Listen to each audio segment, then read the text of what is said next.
করছি আমি রাসেল। আশা করছি আপনারা সবাই ভালো আছেন এবং ভালোর তলে আছেন। আমিও ভালো আছি আর ভালোর তলেই আছি। আমরা আজকের এপিসোড শুরু করব বৃহস্পতিবার এবং শুক্রবার ছাড়াও যারা আরও একদিন হারিয়ে যেতে চান ভয়ের রাজ্যে, তাদের জন্যই রবিবারের এই বিশেষ আয়োজন। আশা করছি প্রথম থেকে শেষ পর্যন্ত শুনবেন, ভালো লাগবে। যেভাবে লেখা আছে আমি সেভাবেই পড়ে শোনাচ্ছি। আসসালামু আলাইকুম রাসেল ভাই, কেমন আছেন জিজ্ঞেস করলাম না, কারণ আমি জানি আপনি সব সময় ভালোর দলে থাকেন। আমি মোহাম্মদ জিহাদ আলী বলছি, পাবনা জেলার চাটমোহর উপজেলা থেকে। আমি আপনার ভূত.com-এর একজন নিয়মিত লিসেনার। রাসেল ভাই, আপনার কণ্ঠ যেন মিশে আছে আমার রক্তে। আমি কিভাবে যে বোঝাবো। যাই হোক, তিনি এরপরে আরও অনেক কথা বলেছেন এবং তিনি বলছেন তো দেরি না করে সরাসরি ঘটনায় যাই। রাসেল ভাই, আমার দাদা ভাইয়ের বাড়ি আমার বাড়ির সাথেই। ছোটবেলা থেকে দেখে আসছিলাম আমার দাদার ভাইয়ের এক ছেলে, মানে আমার চাচা, কেমন যেন এক অদ্ভুত ধরনের পাগল। সে একা একা কার সাথে যেন কথা বলে। সে যে ঘরে থাকে মাঝে মধ্যেই গভীর রাতে চিৎকার করে কান্নাকাটি করে ওঠে, বলে আমি ভুল করেছি, আমাকে ক্ষমা করে দাও, আমাকে মেরো না। আমার বাবা মাকে অনেকবার বলেছি চাচা কেন এরকম করে, তারা এ বিষয়ে আমাকে কিছু বলতে চান না। একদিন পড়ন্ত বিকেলে বাড়ি থেকে বের হচ্ছিলাম, ঠিক তখন দেখতে পেলাম আমার দাদি, মানে আমার দাদার ভাইয়ের বউ, আমার ওই পাগল চাচার মা এবং আশেপাশের বাড়ির 2-1 মহিলাদের সাথে একসাথে বসে তারা গল্প করছে। ঠিক তখনই শুনলাম আমার সেই চাচার বিষয়ে দাদি কি যেন বলছে। আমি দাদির কাছে এগিয়ে বসলাম। দাদি বলতে লাগলো চাচার পাগল হওয়ার পেছনের ঘটনা। দাদি বলতে লাগলো আজ থেকে প্রায় 25 বছর আগের ঘটনা। আমার চাচার বয়স তখন 20-21-এর মতো। আমাদের বাড়ির পাশেই ছিল একটা বড় বিল। ধানের জমিতে পানি দেওয়ার জন্য আমার দাদা ভাই সেখানে একটা শ্যালো মোটর বসায়। শ্যালো মোটর দিয়ে নিজের জমি সহ অন্যদের জমিতে পানি দেয়। অন্যদের জমিতে পানি দেওয়ার কারণে তারা দাদাকে ধান কাটা শেষে কিছু ধান দিত। দাদা আমার চাচা একই সঙ্গে শ্যালো মোটর দিয়ে জমিতে পানি দেওয়ার কাজ করত। 1 বছর নাকি প্রচণ্ড খরা হয়, বিলের সব ফসল পানির অভাবে মরে যেতে লাগে। তখনই ঘন ঘন পানি দিতে হচ্ছিল ফসলের জমিতে, এমনকি রাতের বেলাতেও পানি দিতে হতো। পানি দেওয়ার কাজে দাদা ও চাচা একসঙ্গেই থাকতো। আমাদের বাড়ির পাশে যে বিলটা ছিল সেই বিলের মাঝখানে ছিল একটা বড় সরকারি দিঘি। সেখানে অনেক বড় বড় মাছ। দিঘিতে মাছ ধরা নিষেধ ছিল। একদিন দাদা হঠাৎ সারাদিন জমিতে পানি দেওয়ার কাজ করে বিকেলের দিকে অসুস্থ হয়ে যায়। তাই চাচাকে বাধ্য হয়ে বিলে একাই যেতে হয় ফসলের জমিতে পানি দিতে। বাড়ি থেকে বের হতে গিয়েছিলেন তিনি। ঠিক তখনই চাচার মনে হলো মাছ ধরার টোটাটা নিয়ে যাই। দিঘিতে বড় বড় মাছ আছে, রাতের অন্ধকারে কেউ তো দেখবে না। খরার সময় দিঘিতে মাছ ধরা নিষেধ থাকে। বর্ষার সময় বিল ও দিঘির পানি যখন মিলে যায়, দিঘির মাছগুলো বেরিয়ে বিলের মধ্যে ছড়িয়ে যায়।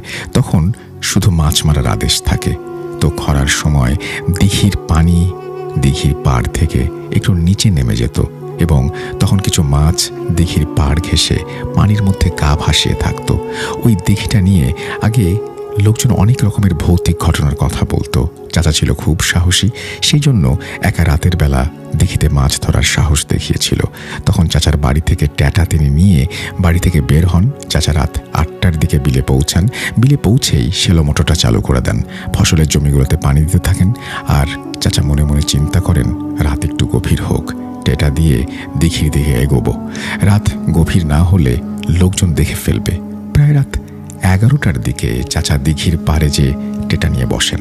দিঘির পাড়ে পৌঁছাতেই দিঘির এক পাড়ে দেখলেন একটি কালো শেয়াল তার দিকে আগুনের মতো চোখ করে তাকিয়ে আছে। চাচা ভাবলেন রাতের বেলায় শেয়ালের চোখ এরকম জ্বলবে, এটাই স্বাভাবিক। শেয়ালগুলো চাচাকে দেখে একভাবে চাচার দিকে তাকিয়ে রইল। চাচার হাতে ছিল একটা টর্চ। চাচা টর্চ লাইটের আলো এবং টেটা দিয়ে মাছ ধরতে লাগলেন। শোল, টাকি ইত্যাদি মাছ পাচ্ছিলেন। চাচা দিঘির পাড়ের দিকে খেয়াল করে দেখলেন শেয়ালগুলো আগুনের মতো জলজলে চোখে তার দিকে তাকিয়ে আছে। তিনি মাছ ধরছিলেন। ঠিক পানির মধ্যে তিনি হঠাৎ দেখতে পেলেন একটি বোয়াল মাছ চিত হয়ে ভেসে বেড়াচ্ছে। সে সাধারণত বোয়াল মাছের পেটে যখন ডিম আসে তখন তার এরকম চিত হয়ে ভাসতে থাকে। চাচা দেখলেন বোয়াল মাছের পেটের নিচে যে অংশটা, সাদা অংশ, সেটা একটা উজ্জ্বল আলো ছড়াচ্ছে।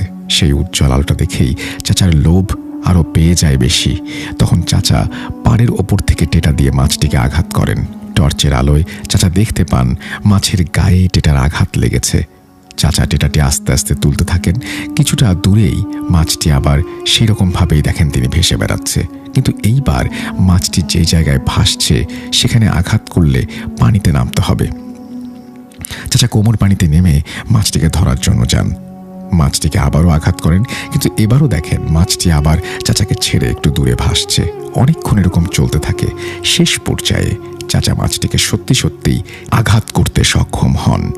মাছটিকে আঘাত করার পর মাছটি একটা শব্দ করে এবং চারিদিকে শুরু হয় তুমুল ঝড়ের মতো বাতাস, ভয়ানক শেয়ালের আর্তনাদ।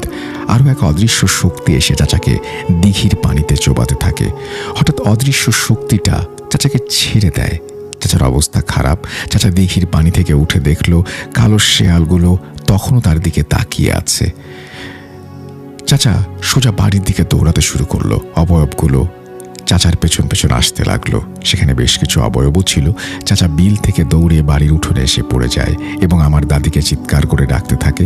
আমার দাদি চিৎকার শুনে দাদি সহ ঘরের সবাই বাড়ি থেকে বের হয়ে আসে।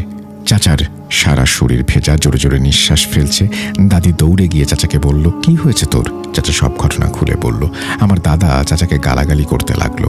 চাচাকে গোসল করিয়ে ধরাধরি করে ঘরে নিয়ে যাওয়া হয়। চাচা বিছানায় শুয়ে ভাবতে লাগলো আজকে তার জীবনে এ কি ঘটনা ঘটল। এগুলো ভাবতে ভাবতে মস্তিষ্ক ক্লান্ত হয়ে তিনি এক সময় ঘুমের রাজ্যে হারিয়ে গেলেন। এরপরে সকালে ঘুম থেকে উঠে অদ্ভুত আচরণ করতে থাকেন তিনি। বলতে থাকেন, আমাকে মাছ দাও, আমি কাঁচা মাছ খাবো। আরও বলতে থাকেন, আমি বিলের মধ্যে দিঘিতে মাছ ধরে খাবো। চাচা অদ্ভুত সব আচরণ করতে লাগলেন। চাচাকে বেঁধে রাখতে হয়। পাশের গ্রামে একজন কবিরাজের বাড়িতে নিয়ে যেতে হয়।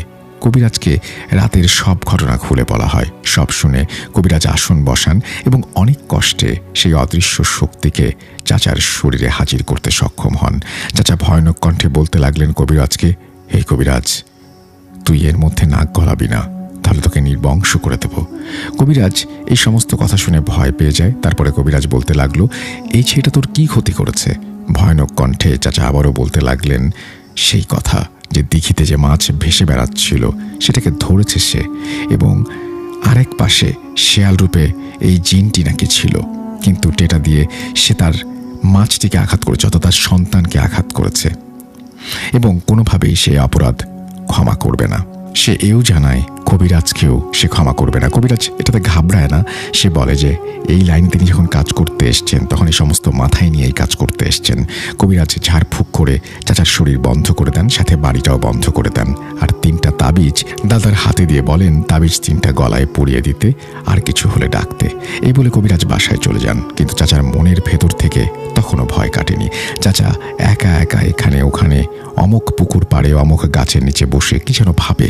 পরে সেই দিন রাতেই যার যার মতো সবাই ঘুমিয়ে গেছে, হঠাৎ চাচা চিৎকার করে উঠে বলতে লাগলো, আমাকে ক্ষমা করে দাও, তোমরা আমাকে মেরো না, আমি ভুল করে ফেলেছি। এবং এর সাথে চাচা যে ঘরে থাকতো সেই ঘর থেকে ভয়ানক কিছু শব্দ শোনা যায়। মনে হচ্ছিল ঘরের ভেতরে আরও 5 জন আছে। আমার দাদি দাদা বাড়ির আরও লোকজন চাচার ঘরের দরজা ভেঙে ভেতরে ঢুকে দেখতে পায় চাচার সারা শরীরে বড় বড় নখের আঁচড়। তখন কবিরাজকে আবারও ডেকে পাঠানো হয়। কবিরাজ রাতের বেলায় পাশের গ্রাম থেকে চলে আসেন। কবিরাজ এসে সব শুনে আবারও আসন বসিয়ে চাচার শরীরে সেই অদৃশ্য শক্তিটাকে হাজির করান। কিন্তু কবিরাজ অনেক চেষ্টা করেও কিছু করতে পারেন না। আমাদের পাশের গ্রামেই আরেকজন কবিরাজ ওস্তাদের বাড়ি। তখন কবিরাজ বলে, এই কাজ আমি পারবো না, ওস্তাদকে ডেকে পাঠাই। সেই রাতেই খোঁয়াজ কবিরাজকে ডেকে পাঠানো হয়। খোঁয়াজ কবিরাজ এসে উপস্থিত হন। এসেই আসনে বসে সেই অদৃশ্য শক্তিগুলোর সাথে কথা বলতে থাকেন। খোঁয়াজ কবিরাজ এতটা ভয় পেয়ে যান যে তার শিষ্য ছোট হলেও কবিরাজ তাকে গালাগালি করতে থাকেন। বলতে থাকেন, তুমি এর সাথে লেগে ঠিক কাজ করনি, আবার আমাকেও ডেকে পাঠিয়েছো। এই পরিবারকে যারাই সাহায্য করবে তারাই মরবে। এই বলে কবিরাজ সবকিছু ফেলে চলে যেতে চান। আমার দাদি গিয়ে কান্না করতে থাকেন, তার পা জড়িয়ে ধরেন। খোঁয়াজ কবিরাজ বলতে থাকেন, আপনার ছেলেকে কেউ বাঁচাতে পারবে না, আপনি বুঝতে পারছেন না আপনার ছেলে কাকে আঘাত করেছে। এটি একটি শক্তিশালী জিনের দল। এরা একসাথে অনেকজন থাকে। এরা ওই দিঘির পাড়ে মাছ খেতে আসে। এদের সাথে আমার আগেও সাক্ষাৎ হয়েছে। কবিরাজ বলতে লাগলো, একবার আমি বিলের পাড়ে একটি গ্রামে কবিরাজি করতে গিয়েছিলাম। কবিরাজি শেষ করে বাড়িতে ফিরতে ফিরতে রাত হয়ে যায়। আমি ভাবছিলাম বিল দিয়ে সোজা তাড়াতাড়ি বাড়ি ফিরে আসব, তাই বিল দিয়েই হাঁটতে লাগলাম। বাড়িতে যেতে হলে ওই দিঘির পাশ দিয়ে যেতে হবে। এবং আমি যখন দিঘির পাড় দিয়ে যাচ্ছিলাম তখন দেখতে পেলাম কয়েকটা কালো শেয়ালের দল, যাদের মুখ দিয়ে লালা ঝরছে এবং জলজলে চোখে তারা তাকিয়ে আছে আমার দিকে। কিছুক্ষণের মধ্যেই তারা বড় বড় অবয়বের রূপ নিল। সে কি ভয়ানক রূপ তাদের! সেই অবয়বগুলো আমার দিকে এগিয়ে আসতে লাগলো। আমার অনেক কিছু জানা ছিল, সেগুলো পাঠ করতে লাগলাম এবং গায়ের সমস্ত শক্তি দিয়ে বাড়ির দিকে দৌড়াতে থাকলাম। অবয়বগুলো আমার পেছন পেছন আসছিল। আমি যখনই কোনো গ্রামে কবিরাজি করতে যেতাম তখনই আমার বাড়ি বন্ধ করে যেতাম। আমি দৌড়ে আমার বাড়ির ভেতরে ঢুকে পড়ি এবং অবয়বগুলো আর ঢুকতে পারে না বাড়ির মধ্যে। দেখলাম সেগুলো হাওয়ায় মিলিয়ে গেল। এটা ছিল এক ভয়ানক জিনের দল। এই বলে কবিরাজ দাদিকে বলে, আপনি আমাকে যেতে দিন, আমি পারবো না। আমি কেন? আমার ওস্তাদের ওস্তাদ আসলেও পারবে না। তাও তাদের জোড়াজুড়িতে কবিরাজ বলতে থাকেন, দেখি কি করা যায়। তখন কবিরাজ আসনে বসেন, জিনগুলোকে আবারও হাজির করেন। কবিরাজ বলেন কিসের বিনিময়ে তারা তাকে ছেড়ে যাবে। জিনগুলো বলতে থাকে, তোদের সবার জীবন। আসলে ওই জিনগুলো খুবই অবাধ্য এবং হিংস্র প্রকৃতির। এগুলোকে কোনোভাবেই মানানো সম্ভব না। খোয়াজ কবিরাজের সাথে আরও দুটো জিন ছিল। তখন তার জিন সঙ্গী জিনের সাহায্য নেয় এবং তারা ওই দিঘির পাড়ের জিনগুলো খুবই যেহেতু শক্তিশালী, ওদের সাথে লাগা ঠিক হবে না বুঝতে পারে। তারপরেও খোয়াজ কবিরাজ অনেক ঝাড়ফুঁক করে চাচার শরীর থেকে কোনোভাবে এক সময় জিনগুলোকে তাড়িয়ে দেয়। জিনগুলোকে তাড়ানো হয় ঠিকই, কিন্তু তারা খোয়াজ কবিরাজকে হুমকি দিয়ে যায়। খোয়াজ কবিরাজ চাচাকে কয়েকটি তাবিজ দিয়ে যায় আর বলে দিঘির পাড়ে যেন কখনো না যায়, আর 2 মাস পর বাড়ি থেকে বের হবে। বাড়ি বন্ধ করে দিয়ে যায় কবিরাজ। এই বলে হাদিয়া নিয়ে এসে চলে যায়। তারপর মোটামুটি ভালোই চলছিল, কিন্তু খোয়াজ কবিরাজ একদিন রাতে টয়লেটে যায়। সাধারণত গ্রামের টয়লেটগুলো একটু দূরেই থাকে। খোয়াজ কবিরাজ রাতে উঠে সেখানেই যায় এবং সে একটা অদ্ভুত জিনিস দেখে। বাড়ির পাশের বাঁশঝাড়টা মাটির সাথে শুয়ে আছে। খোয়াজ কবিরাজ এরকম বিষয় আগে থেকে জানতো। বাঁশঝাড় মাটিতে শুয়ে আছে, এটা দেখার পর খোয়াজ কবিরাজের গা ভারী হয়ে যায়। তৎক্ষণাৎ খোয়াজ কবিরাজ দৌড়ে ঘরের ভেতরে ঢুকে পড়ে, তার স্ত্রীকে ঘুম থেকে ওঠায়। তারপর ঘরের বেড়া ছিল বাঁশের চাগারের। তখন বাঁশের চাগারের বেড়াটি হাত দিয়ে একটু ফাঁক করে। বাঁশঝাড়ের দিকে তাকাতেই তার গা হাত পা সব ঠান্ডা হয়ে যায়।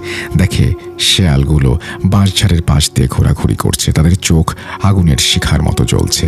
খোয়াজ কবিরাজ দোয়া দুরুদ পড়তে পড়তে সেদিনের মতো ঘুমিয়ে যায়। পরদিন ছিল আমাদের গ্রামের হাটবার। সন্ধ্যার পর খোয়াজ কবিরাজ হাট থেকে বড় একটা পাঙাশ মাছ কিনে বাড়ির দিকে আসছিল। তার বাড়ির পাশে ছিল একটা বেতের ঝাড় এবং কয়েকটা বাঁশ ঝাড়। খোয়াজ কবিরাজ মাছটি হাতে করে নিয়ে আসছিল। হঠাৎ মাছটির ওজন কম মনে হলো। হাতের দিকে তাকাতেই দেখতে পেল কয়েকটা কালো ভয়ানক অদ্ভুত প্রাণী তার হাতে থাকা মাছ খেয়ে ফেলেছে। শুধু মাছের মাথাটা তার হাতে লেগে আছে। খোয়াজ কবিরাজ এটা দেখে দৌড়ে বাড়িতে চলে যায়। তার স্ত্রী, ছেলের বউ দৌড়ে এসে তার কাছে সব ঘটনা শোনে। তারা ঘটনা বলা শেষ না হতেই খোয়াজ কবিরাজ দুনিয়ার মায়া ত্যাগ করে চলে যায়। বাড়িতে কান্নার রোল পড়ে যায়। খোয়াজ কবিরাজের লাশ দাফন করে জানাজা দিয়ে সেই দিন রাতেই কবরস্থ করা হয়। পরের দিন আমার চাচা আমাদেরই বাড়ির পাশে একটা পুকুর পাড়ে খাড়া দুপুরবেলা বসেছিল। হঠাৎ একটা অদৃশ্য শক্তি চাচাকে পুকুর পাড়ের ওপর থেকে পুকুরে ফেলে দেয়। পানির মধ্যে চোবাতে থাকে। বাড়ির সাথে যেহেতু পুকুরটা ছিল, আমার দাদা তখন বাড়িতেই ছিল। বাড়ির ভেতর ভাঙচুরের শব্দ শুনে দাদা পুকুরের পাশে গিয়ে দেখে চাচা হাবুডুবু খাচ্ছে। দাদা এক লাফ দিয়ে পানিতে নেমে চাচাকে ধরে ফেলে। পরে চাচাকে বাড়িতে নিয়ে আসা হয়। দাদার ভাষ্য মতে পুকুরে লাফ দেবার পর তিনিও অদৃশ্য কিছুর ছোঁয়া পেয়েছিলেন। তারপর থেকেই চাচার এই পাগলামো শুরু হয়। ঘটনাটির বয়স 25 বছর। আমাদের দাদি তার ছেলের জন্য কান্না করছেন 25টি বছর। যাই হোক, এই ছিল ঘটনা। যদি ঘটনা ভালো লাগে তাহলে শেয়ার করতে বলেছেন। থ্যাংক ইউ ভেরি মাচ আপনার ঘটনার জন্য। আশা করছি এই ঘটনাটি যারা শুনলেন তাদেরও ভালো লেগেছে। আমরা চলে যাব আমাদের পরবর্তী ঘটনায়।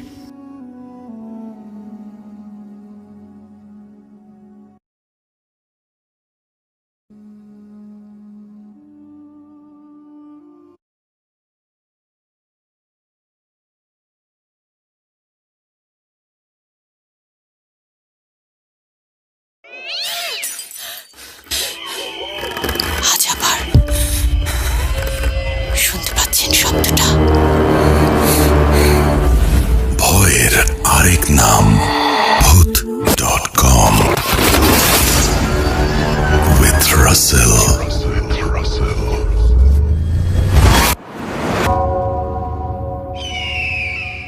Welcome back. আশা করছি আপনারা সবাই ভালো আছেন এবং ভালোর দলে আছেন। আমিও ভালো আছি আর ভালোর দলে আছি। যেভাবে লেখা আছে সেভাবেই পড়ে শোনাচ্ছি আপনাদের। আসসালামু আলাইকুম রাসেল ভাই, আশা করি আল্লাহর রহমতে ভালো আছেন। সেই 2012 ক্লাস 8 থেকে ভূত FM শুনে শুনে বড় হয়ে এখনও ভূত.com-এর সাথে আছি। ভূত.com এখন এক নেশার মতো কাজ করে, যেন না শুনলে ঘুম আসবেই না। আমি খালেদ হোসাইন। বর্তমানে আমি 6 বছর যাবৎ মালয়েশিয়ার সেলাঙ্গোর ডিস্ট্রিক্টে স্যামসাংয়ের একটি প্লাস্টিক কোম্পানিতে কর্মরত আছি। তো আমার জীবনে ছোটোখাটো কিছু ঘটনা ঘটেছে যা কখনো বলার ইচ্ছে হয়নি। তবে রিসেন্টলি আমারও আমার বন্ধুদের সাথে কিছু অদ্ভুত ঘটনা ঘটেছে। আমার মনে হলো ভূত.com পরিবারের সাথে এই ঘটনাগুলো শেয়ার করা উচিত। গত 20/1/2023 প্ল্যান ছিল লাঙ্কাউই ট্যুরে যাব, সেটা কোনো কারণবশত আর যাওয়া হয় না। সেদিন রাতেই আমরা 5 বন্ধু মিলে ইপোহ নামের এক ডিস্ট্রিক্টের পেরাক নামক জায়গায় কোনো একটা আইল্যান্ডে যাওয়ার জন্য রেডি হলাম। সেদিন আমরা বের হতে হতে প্রায় 9টা বেজে গেল। কথা ছিল কার ভাড়া করে যাব, 4-5 ঘন্টার লম্বা পথ, কিন্তু কোনো গাড়ি পাচ্ছিলাম না। বন্ধুরা মিলে প্ল্যান করি এখান থেকে কুয়ালালামপুর গাড়িতে করে যেয়ে সেখান থেকে বাসে করে পেরাক যাব, সেখান থেকে অন্য কোনো গাড়ি বা ট্যাক্সি করে হোটেল অবধি যাব। বলে রাখা ভালো, আমাদের হোটেল বুক করা ছিল এবং যাওয়ার আগে বুক করে রেখেছি, যেতে অনেক রাত হবে তাই। তো আমরা বাসা থেকে বের হয়ে গাড়ি না পাওয়াতে ট্যাক্সিতে করে কুয়ালালামপুর আসি এবং ওখানে বাস টার্মিনালে যাই, কিন্তু কপাল খারাপ, সেখানে গিয়েও ব্যর্থ, বাসের টিকিট নেই। হতাশ হয়ে কিছুক্ষণ ওখানে বসে বসেই সবাই মিলে চিন্তা করলাম কি করা যায়। তারপর ইন্ডিয়ান এক বন্ধু ওর ফোন থেকে অন্য একটা অ্যাপ দেখিয়ে বলল, প্রচলিত যে সমস্ত অ্যাপ বা পপুলার যে সমস্ত অ্যাপ, সেই অ্যাপে যখন গাড়ি পাওয়া যাচ্ছেই না, তখন এই অ্যাপটা আমরা ট্রাই করব কিনা। অ্যাপটির নাম উনি লিখেছেন, কিন্তু আমি বলছি না। অনেক সময় চেষ্টা করার পর একটি গাড়ি পেলাম, মোটামুটি ভাড়ার মধ্যেই। সে কিছু সময় পরে সে আমাদের পিক করলো। অনেক সময় ধরে কিছু খাওয়া হয়নি, তাই সেই ড্রাইভারকে বললাম যে আবাং অর্থাৎ বড় ভাই, আমরা অনেক ক্ষুধার্ত, আশেপাশে কোথাও কোনো রেস্টুরেন্ট পেলে একটু থামবেন। সে বলল রাত 1:30টার বেশি সময় এখন, এখানে কোনো রেস্টুরেন্ট খোলা নেই। আমার পরিচিত একটা রেস্টুরেন্ট আছে, 30 মিনিট লাগবে যেতে। আমরাও বললাম আচ্ছা ঠিক আছে, চলেন সেখানেই থামবেন। সেখানে গিয়ে আবার আমাদেরকে ডেকে বলল এসে গেছি, খেয়ে আসেন। ওনাকে আমাদের সঙ্গে আসতে বললে উনি আসবেন না বলে একটা অদ্ভুত কণ্ঠে জানিয়ে দেন। খাওয়া দাওয়া শেষ করতে আমাদের প্রায় 30 মিনিট লেগে যায়। উনি একটু মনক্ষুণ্ণ হন, এত লেট করাটা ওনার ভালো লাগেনি। আমার এক বন্ধু ওনার সাথে কথা কাটাকাটিতে লেগে যায় এবং বলে যে খাবার অর্ডার করতে এবং খাবার আসতে যেটুকু সময় লেগেছে তার বাইরে আমরা কোনো সময় নষ্ট করিনি। তারপর আমরা ব্যাপারটাকে সমাধানের দিকে নিয়ে যাই। ড্রাইভার এক পর্যায়ে বলেন তোমাদের ব্যবস্থা আমি করব। তো আমরা ভাবলাম হয়তো পুলিশের ভয় দেখাচ্ছেন। আমরাও বললাম দেখেন সমস্যা নাই। তারপর গন্তব্যে গিয়ে আমরা হোটেলে চেক ইন করলাম। রুমে প্রবেশ করে যে যার মতো ফ্রেশ হয়ে ঘুমানোর চেষ্টা করলাম, কারণ তখন প্রায় ভোর 5টা। 7টায় উঠে আমরা বের হব। তারপর আমরা যে যার মতো শুয়ে পড়ি। কিছুক্ষণ পর আমার এক ফ্রেন্ড মৃগী রোগীর মতো কাঁপুনি দিয়ে জোরে জোরে শব্দ করতে থাকে। আমরা প্রথমে ভেবেছিলাম সে ঘুমের মধ্যে নাক দিয়ে শব্দ করছে, তাই অন্য একজন ডাক দিল, কিন্তু সে সজাগ হলো না। একটু পর সেটা আরো বেড়ে গেল। তো অন্যজন উঠে তার কাছে গিয়ে দেখে নাকে মুখে রক্তের মতো কি সব বেরিয়ে আসছে। এটা দেখে সে আমাদের সবাইকে ডেকে উঠালো আর বলল দেখ কি হচ্ছে সব। বলে রাখি এই বন্ধুটি সেই ড্রাইভারের সাথে কথা কাটাকাটি করেছে। তো আমরা সবাই উঠে ওর কাছে গিয়ে এমন অবস্থা দেখে ভয় পেয়ে যাই এবং কি হয়েছে তাই জানতে চাই। ওর এখন কিছু হলে পরে কোম্পানিতে গিয়ে আমরা কি বলবো? ওর এই অবস্থা কি করে ভালো করা যায় সেটা চিন্তা করতে লাগলাম। রিসেপশন থেকে লোক ডাকা হলো। ওনারা আসেন এবং বলেন আপাতত আপনারা ওনার হাতে পায়ে তেল মালিশ করেন, সকালে কোনো ক্লিনিক বা হসপিটালে নিয়ে যাব। আমরা ঘুম বাদ দিয়ে সেই সময় তার হাতে পায়ে তেল মালিশ করতে থাকি। ভোরে ফজরের আজান দিলে সে আস্তে আস্তে ঠিক হতে থাকে আর তার কিছুক্ষণ পর সে পুরোপুরি সুস্থ। সে উঠে এমন প্রতিক্রিয়া দেখালো যেন তার কিছুই হয়নি। মাত্রই ঘুম থেকে সে উঠল। তার কিছুক্ষণ পর রিসেপশনের লোক আসলে বলি আপাতত সে সুস্থ হয়ে গেছে, আর ক্লিনিকে যাওয়া লাগবে না। 7টা বেজে যাচ্ছে। আমরাও রেডি হয়ে সবাই মিলে হোটেলের রুম থেকে বের হয়ে গেলাম। সে রাতে আর ঘুম হলো না। সকাল সকাল বৃষ্টি, একটু বিরক্তই হলাম। বৃষ্টি আসার আর সময় পেল না। তো সেখান থেকে আমরা আর একটা কার বুক করে আইল্যান্ডের ফেরি স্টেশন পর্যন্ত গিয়ে একটা রেস্টুরেন্টে নাস্তা করে নেই। ফেরি পার হয়ে আইল্যান্ডে গিয়ে দেখি সেখানে তাদের নিজস্ব কিছু মাইক্রো আর মোটরসাইকেল, যে কোনো একটা কিছু নিয়ে ঘুরতে হবে। তো ভাবলাম গাড়ি নিয়ে ওদের ইচ্ছাতে ঘোরার চাইতে আমরা মোটরসাইকেল নিয়ে ঘুরবো, সেটাই ভালো হবে। আমার এক বন্ধু মোটরসাইকেলে স্টার্ট দেওয়ার সাথে সাথে মোটরসাইকেল নিয়ে পড়ে যায়, আর সেই কারণেই আমাদের আর ঘোরা হয় না। অথচ আমরা প্রায় সব সময়ই মোটরসাইকেল নিয়ে মালয়েশিয়ার রাস্তায় ঘোরাঘুরি করি। বাধ্য হয়েই মাইক্রো ভাড়া করলাম, উঠলাম 5 জন। কিছুক্ষণ পর পাহাড়ি আঁকা বাঁকা উঁচু নিচু রাস্তা দিয়ে আমাদের গাড়ি চলতে শুরু করলো। তার কিছুক্ষণ পর গাড়ি চাকা পাংচার হয়ে যায়। আমাদের মন আরো বেশি খারাপ, রাগও লাগছিল খুব। বুঝলাম না কেন এসব হচ্ছে আমাদের সাথে। সেদিন আর মন খুলে ঘোরা হলো না। কোনো মতে আবার ফেরিঘাটে এসে সন্ধ্যায় ফেরির জন্য অপেক্ষা করতে থাকলাম। যথাসময়েই ফেরি পার হয়ে আবার একটা বাস টার্মিনালে এসে রাতে আবার কুয়ালালামপুর ফেরার জন্য টিকিট সংগ্রহ করলাম। তারপর কিছু খাবার নিয়ে নিলাম সাথে। বাস আসার 10 মিনিট পূর্বে আমার রাতে অসুস্থ হওয়া বন্ধুকে আমরা আর খুঁজে পাচ্ছিলাম না। ওর ফোনে কল দিয়েও ওকে পাওয়া যাচ্ছে না। আমাদের বাস এসে আবার চলেও গেল, তাকে পাচ্ছি না। আশেপাশে সব দোকানে গিয়ে জিজ্ঞেস করতে করতে পাহাড়ের ঢালে ছোট একটা দোকানে গিয়ে জিজ্ঞেস করতেই বলল ওখান দিয়ে কিছুক্ষণ আগে একটা মানুষ গেল, আর আস্তে আস্তে কি যেন সে বলছিল। চারিদিকে অন্ধকার আর পাহাড়ি গাছপালা যেন একটা গা ছমছমে পরিবেশ তৈরি করেছিল।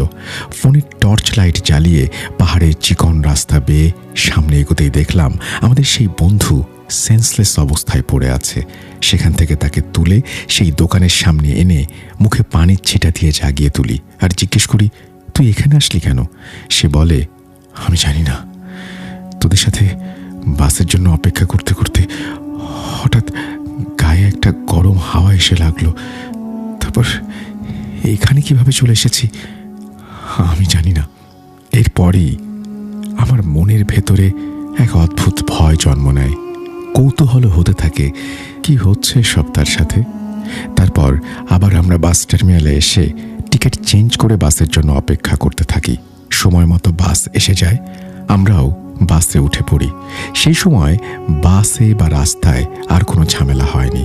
সুন্দরভাবেই বাসায় এসে পৌঁছে যাই, যে যার মতো করে রুমে চলে যাই। পরদিন সকালে আবার তার সাথে থাকা আর একটা বন্ধু ফোন দিয়ে বলে তার সাথে নাকি আবার সেই রাতের মতো ঘটনা ঘটেছে। মুখ দিয়ে লালা পড়ে, অদ্ভুত রকমের শব্দ করে, মরমর অবস্থা। সেদিন সকালে তাকে ক্লিনিকে পাঠানো হয়। ডাক্তার তাকে দেখে কিছু মেডিসিন দেয়, কিন্তু তাতে কোনো কাজ হয় না। সেদিন রাতে সে রুম থেকে বেরিয়ে পাশের জঙ্গলে চলে যেতে চায় আর বলে কেউ নাকি তাকে ডাকছে। তার সাথে থাকা বন্ধুটা তাকে আটকে রাখে আর আমাদের সবাইকে কল দেয় তাৎক্ষণিকভাবে সেখানে যেন আমরা চলে যাই। আমরা সবাই সেখানে যাই, রাতে সেখানেই ঘুমিয়ে পড়ি। 2 বন্ধু ছিল ইন্ডিয়ান পাঞ্জাবি আর তারা ছিল হিন্দু, আর বাকি 3 জন আমরা ছিলাম বাঙালি মুসলমান। আমি তাদের 2 জনকে বলি আশেপাশে তাদের কোনো মন্দির থাকলে সেখানে গিয়ে ঠাকুর বা সেখানে যে তান্ত্রিক থাকে সেই রকম কাউকে ডেকে নিয়ে আসতে। তারপর ইন্ডিয়ান তামিল এক বড় ভাইয়ের ঠিকানা নিয়ে তারা একটা তান্ত্রিকের কাছে যায় এবং সেই তান্ত্রিক বলে তার উপরে একটা শক্তিশালী আত্মা ভর করেছে, সেটা তাড়ানোর ক্ষমতা নাকি তার নেই, কিন্তু সেই আত্মা তার উপর কেন ভর করেছে সেটা জিজ্ঞেস করলে তিনি কিছু বলতে পারেন না। পরে তাকে সেখান থেকে নিয়ে এলে আমি বলি একজন হুজুরের কাছে নিয়ে তারপর তাকে দেখানো উচিত। আমি শাহ আলম মসজিদের একজন ইমাম আছেন, তার কাছে যেতে বলি। তারপর সেখানে গেলে হুজুরকে সবকিছু খুলে বললে তিনি বলেন খুব খারাপ একটা জিন চালান দেয়া হয়েছে, তবে সেই জিনের কাজ ছিল তাকে কষ্ট দেয়া, ভীষণ কষ্ট দিয়ে মেরে ফেলা। হুজুরকে উল্টা প্রশ্ন করলাম কেন তাকে জিন এত কষ্ট দিচ্ছে আর কেই বা জিন চালান দিয়েছে। উত্তরে হুজুর বলেন মাগরিবের সময় হয়ে আসছে, বাকি কথা মাগরিবের পরেই বলবো। মাগরিবের পর হুজুর বললেন আপনারা গত 1 সপ্তাহের মধ্যে গাড়িতে করে কোথাও গিয়েছিলেন? জবাবে বলি জি হুজুর, অনেক জায়গায় তো গিয়েছি। হুজুর বলেন কোনো ড্রাইভারের সাথে কি আপনাদের মারামারি বা ঝগড়া হয়েছে? আমরা অনেক ভেবেও পাচ্ছিলাম না কোথায় কার সাথে ঝগড়া হলো। তার কিছুক্ষণ পর একজন বন্ধু বলল হ্যাঁ, সেদিন রাতে ওই পেরাক যাওয়ার পথে রেস্টুরেন্ট থেকে বের হওয়ার পর ড্রাইভারের সাথে ঝামেলা হয়েছিল। হুজুর বলেন, আপনাদের সেই ড্রাইভারই ছিল একজন কালো জাদুকর। তার সাথে কথা কাটাকাটি হওয়াতে তার উপরে রাগান্বিত হয়ে সে গাড়ি থেকে নামিয়ে দেওয়ার পর এই কাজটি করেছে। তারপর হুজুর কিছু পানি পড়া দেন, খেজুর খেতে দেন এবং বলেন, এগুলো 11 দিন খাবেন, ইনশাল্লাহ সমস্যা থাকবে না। 11 দিন পানি পড়া, খেজুর এসব খাওয়ার পর আর কোনো সমস্যা হয়নি। এখানে সমস্যাটা খুব ছোট মনে হলেও যার সাথে ঘটে সেই বুঝতে পারে সমস্যাটা কত ভয়ঙ্কর। তো এই ছিল ঘটনা। ভালো লাগলে পড়ে শোনাবেন। প্রথম ঘটনা লিখে পাঠালাম। অগোছালোভাবে থাকতে পারে, কিছু ভুল ভ্রান্তিও হতে পারে। শৈশবের ঘটনা ঘটেছে কিছু, সেগুলোও পাঠাবো। ভূত.com দীর্ঘজীবী হোক। আপনাকে অসংখ্য ধন্যবাদ ঘটনা পাঠানোর জন্য। আমরা চলে যাব আমাদের পরবর্তী ঘটনায়।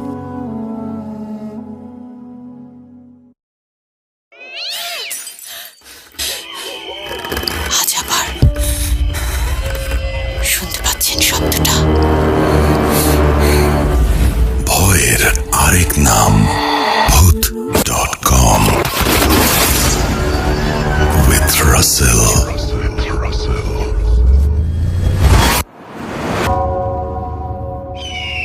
Welcome back. একটা ঘটনা যাব এবং এই ঘটনাটি যদিও আমি পড়িনি, পড়েছেন সুমন। চলুন আমরা কথা না বাড়িয়ে তার কাছে চলে যাই এবং শুনি সেই ঘটনাটি। আশা করছি আপনাদের ভালো লাগবে। আসসালামু আলাইকুম রাসেল ভাই, আশা করি আপনি ভালো আছেন, ভালোর দলে আছেন। শব্দচয়ন ও অনিচ্ছাকৃত ভুলের জন্য আগেই ক্ষমা চেয়ে নিচ্ছি। আমি যে ঘটনাটা বলতে চলেছি সেটা আমার নিজের সাথে ঘটে যাওয়া একটা ঘটনা। ঘটনাটি ভালো লাগলে অবশ্যই পড়ে শোনানোর অনুরোধ রইল।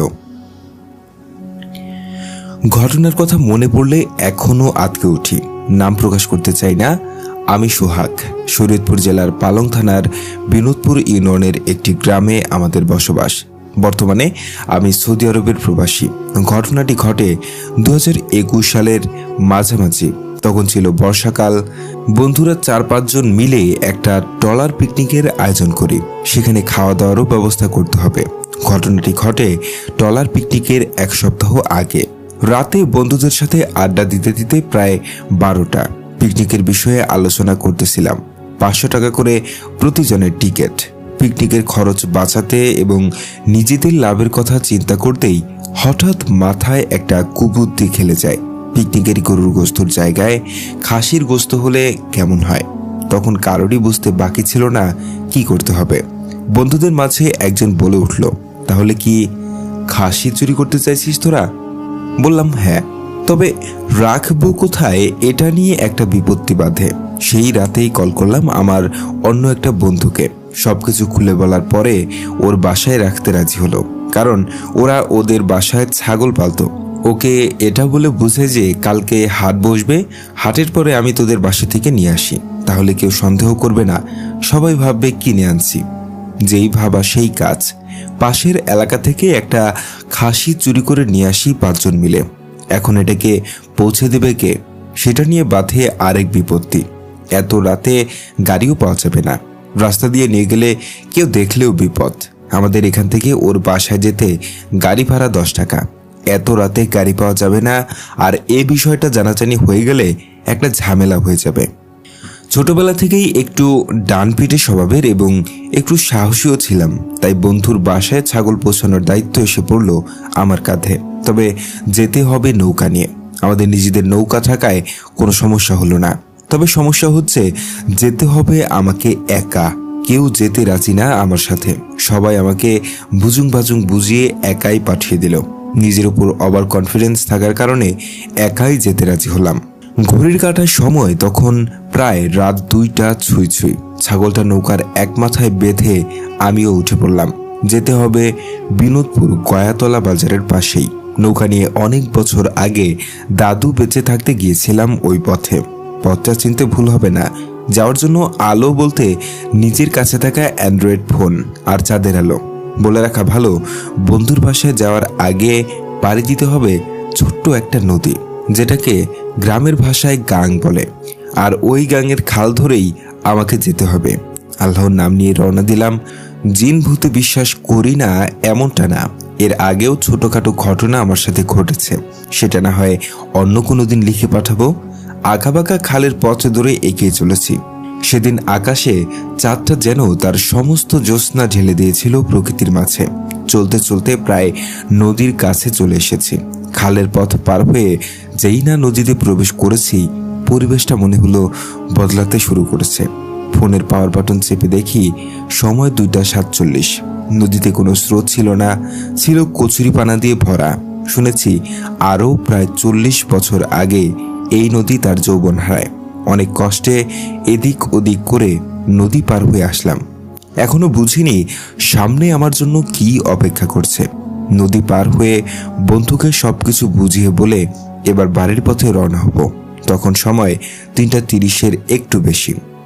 বন্ধুদের বাড়ির সামনে ছোট্ট একটু ফসলের জমি, যদিও ফসল নেই, আছে শুধু পানি। নদীতে প্রবেশ করতেই আগের মতো পরিবেশ পরিবর্তন হয়ে গেল। ঝলমলে জ্যোৎস্নার আলো যেন নিমিষেই অন্ধকারে হারিয়ে গেল। হঠাৎ দেখতে পেলাম দানবীয় আকারের লোমশ আকৃতির একটা কালো অবয়ব পানির তলদেশ থেকে উঠে আসছে। এটা দেখে আমার বুঝতে বাকি রইল না আমার সাথে খুব খারাপ কিছু ঘটতে চলেছে।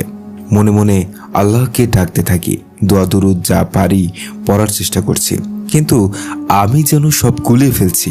চারিদিকে কালবৈশাখী ঝড়ের মতো তোলপাড় চলতেছে। হঠাৎ করেই গলায় খুব আঘাত পাচ্ছিলাম। মনে হয় কেউ আমার নিঃশ্বাস বন্ধ করে মেরে ফেলতে চাইছে। প্রাণপণে বাঁচার চেষ্টা করেও যেন কোনো লাভ হচ্ছিল না। শরীর নিস্তেজ হয়ে